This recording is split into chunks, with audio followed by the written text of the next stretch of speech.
Team అలాగే Bandlaguda police సంయుక్తంగా చేసిన జాయింట్ ఆపరేషన్లో ఒకటి డబుల్ బెడ్రూమ్ ఇప్పిస్తామని చెప్పి జనాన్ని చీట్ చేసే ఒక గ్యాంగ్ దొరకడం జరిగింది ఈరోజు. సో ఇది వివరాల్లోకి వెళ్తే ఏంటంటే బండ్లగూడలో డబుల్ బెడ్రూమ్స్ కన్స్ట్రక్షన్ అవుతున్న ప్లేస్ ఉంది. అది గవర్నమెంట్ డబుల్ బెడ్రూమ్స్ అలాట్ చేసింది. సో అవి కన్స్ట్రక్షన్ చేస్తున్న ప్లేస్లో ఒక పర్సన్ ఈ రాజశేఖర్ రెడ్డి అని రాజ్ కుమార్ రెడ్డి రాజు రాజు అనే పర్సన్ ఒకతను ఉన్నాడు. సో అతన్ని మెయిన్ అక్యూజ్డ్ ఇప్పుడు అహ్మద్ అనే ఒక పర్సన్, మొహమ్మద్ అహ్మద్ అండ్ అతని కజిన్ మునావర్, వీళ్ళిద్దరూ ఇప్పుడు మెయిన్ అక్యూజ్ పర్సన్స్. సో ఈ అహ్మద్ ఏంటంటే బేసికల్గా electrician and also AC mechanic అట్లాంటి పని చేస్తుంటాడు. సో ఒకసారి తను ఈ బండ్లగూడలో డబుల్ బెడ్రూమ్స్ కన్స్ట్రక్షన్ ప్లేస్కి వెళ్ళడం జరిగింది. అక్కడ వెళ్ళినప్పుడు సేమ్ అక్కడ ఫ్లాట్స్ కూడా ఇటువంటి ఏసీస్ ఏమైనా అవసరం పడతాయి అన్నట్టు ఇనిషియల్ కనుక్కుని అప్పుడే రాజు అన్న పర్సన్ తోటి పరిచయం ఏర్పడడం జరిగింది. సో ఆ పరిచయం తోటి తను ఇద్దరు కాస్త రోజే మాట్లాడుకోవడం అనేది జరిగింది.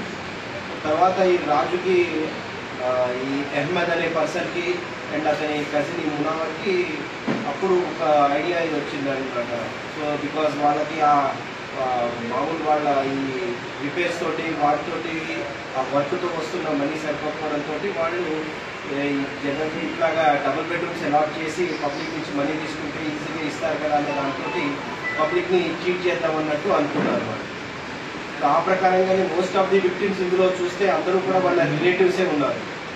ఇటు అహ్మద్ రిలేటివ్స్ కానీ మునావర్ రిలేటివ్స్ కానీ ఇంకొక పర్సన్ వీళ్ళ రిలేటివ్ ఉన్నారు షిరాజ్ అని, మీర్ కౌసర్ అని అలియా షిరాజ్ అని, అతను కూడా డిస్టెంట్ రిలేటివే, వాళ్ళ రిలేటివ్స్. సో వాళ్ళ మోస్ట్ ఆఫ్ ది విక్టిమ్స్ రిలేటివ్సే ఉన్నారు. సో వాళ్ళ రిలేటివ్స్కి అంతా ఇట్లాగా మేము ఇక్కడ డబుల్ బెడ్రూమ్ ఇప్పించగలుగుతాము ఈ ప్లేస్లో అది అన్నట్టుగా చెప్పి వాళ్ళకి నమ్మించి వాళ్ళ నుంచి ఈచ్ పర్సన్స్ నుంచి మనీ కలెక్ట్ చేయడం స్టార్ట్ చేశారు.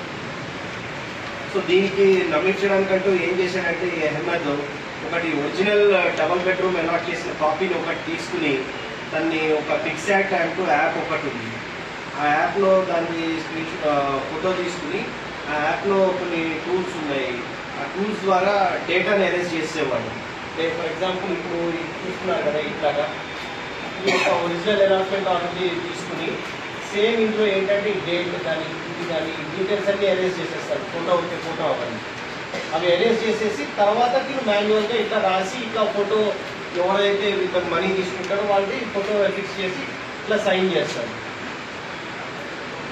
సో ఈ రకంగా ఆ యాప్తో సహకారంతో ఇట్లా ఒక fake documents, forgery documents create చేయడం స్టార్ట్ చేసి ఇది అలాట్ అయినట్టుగా వాళ్ళకి సీల్ కూడా వేస్తూ ఉంటారు. ఇట్లా సీల్ అనేది వేస్తారు.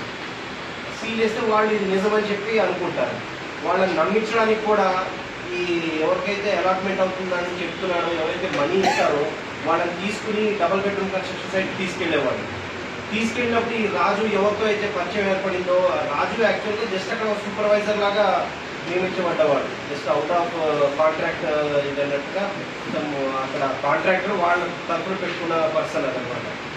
సో అక్కడే ఉంటాడు, వాచ్మెన్ లాగా అట్లాగా ఫ్యామిలీ కూడా అక్కడే ఉంటుంది. సో తను వీళ్ళు ఇట్లా పరిచయం ఏర్పడడంతో తిరుగు కమిషన్ ఆశించి అక్కడ ఎవరైతే ఇట్లా వస్తారో మనీ ఇచ్చిన వాళ్ళు వాళ్ళకేమో మీ ఫ్లాట్ ఇది అన్నట్టుగా చూపించి అక్కడ ఇక్కడ ఉంది ఇక్కడే అవుతుంది కన్స్ట్రక్షన్ అది అన్నట్టుగా నమ్మకంకి వాళ్ళని నమ్మించి పంపిస్తాడు. సో ఓవరాల్గా ఏంటంటే ఇది వాళ్ళకి డబుల్ బెడ్రూమ్ ఫ్లాట్ అలాట్ అవుతున్నట్టు వాళ్ళు బిలీవ్ చేస్తారు. దానికంటూ రాజు కూడా కమిషన్ ఇవ్వడం జరిగింది. సో 3,000 10,000 దాకా కూడా ఇవ్వడం జరిగింది. సో ఇట్లాగా చూసుకుంటే అరౌండ్ 25 to 30% వీళ్ళు ఓవరాల్గా చీట్ చేయడం జరిగింది. ఇప్పుడు అరౌండ్ 42 lakhs దాకా ఆల్మోస్ట్ చీట్ చేశారు. సో అందరి నుంచి ఎట్లా అంటే అహ్మద్ ఇనిషియల్గా 1,70,000 అట్లా చెప్పేవాడు. ఎవరైతే ఇనిషియల్ కొంత ఇస్తారో వాళ్ళకు కూడా మెల్లిగా ఈ ప్రాసెస్లో 50,000 70,000 అట్లా కూడా వేరియస్ అమౌంట్ కలెక్ట్ చేస్తూ వచ్చాడు. కొంతమందికి 2,20,000 కూడా చెప్పాడు. సో అట్లా డిఫరెంట్ అమౌంట్స్ అట్లా అందరి నుంచి కలెక్ట్ చేసి ఇటువంటి ఫేక్ ఆర్డర్ కాపీస్ ఫోర్జ్ చేసి సిగ్నేచర్స్ ఫోర్జ్ చేసి ఆర్టీఓ హైదరాబాద్ సిగ్నేచర్ ఫోర్జ్ చేసి ఇది చేస్తాడు. కొన్ని వాటిల్లో ఒరిజినల్ సిగ్నేచరే ఉంచి ఆ ఫిక్సెడ్ యాప్ ద్వారా డీటెయిల్స్ ఎరేజ్ చేసేసి డీటెయిల్స్ తను రాస్తాడు. వాళ్ళు ఎవరికైతే అలాట్మెంట్ చేసుకున్నాడు, ఎవరికైతే అయితే మనీ తీసుకుంటున్నాడు, ఈ రకంగా పబ్లిక్ని చీట్ చేయడం జరిగింది. సో అండ్ ఇంకొక పర్సన్ ఈ షిరాజ్ అన్నవాడు ఏంటంటే అతను గోల్కొండలో ఉంటాడు, అతని రిలేటివ్స్ని కూడా తీసుకుని వచ్చి ఇతనికి డిస్టెంట్ రిలేటివ్ అవుతాడు అహ్మద్ కూడా.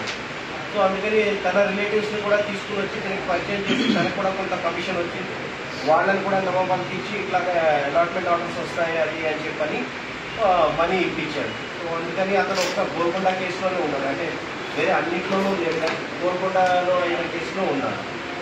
ఈ రకంగా వేరే విక్టిమ్స్ మా దగ్గరికి అప్రోచ్ అవగా వాళ్ళందరినీ కూడా వెళ్ళి కేసు చేయమని చెప్పడం జరిగింది.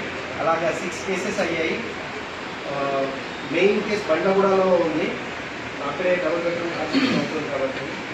నెక్స్ట్ అంబర్పేట పిఎస్లో కూడా కేసు అయింది, భవానీ నగర్లో అయింది, మాదన్నపేటలో అయింది, మందనహాట్ అండ్ గోల్కొండ కేసులో టోటల్ 6 పోలీస్ స్టేషన్స్లో వేరియస్ కేసెస్ ఈ విక్టిమ్స్ వెళ్ళి కంప్లీట్గా ఎఫ్ఐఆర్ చేయడం జరిగింది. సో ఈ గ్యాంగ్ ఇట్లాగా కంటిన్యూ చేస్తున్నారు. సో మాకు ఇన్ఫర్మేషన్ రావడంతో మేము బండ్లగూడ పోలీస్కి షేర్ చేసి ఇద్దరం కలిసి సంయుక్తంగా ఆపరేషన్ చేసి వీళ్ళని పట్టుకోవడం జరిగింది. వీళ్ళ నుంచి ఈ స్టాంప్స్, ఈ సర్టిఫికేట్స్, 11 సర్టిఫికేట్స్ మెయిన్గా దొరికాయి.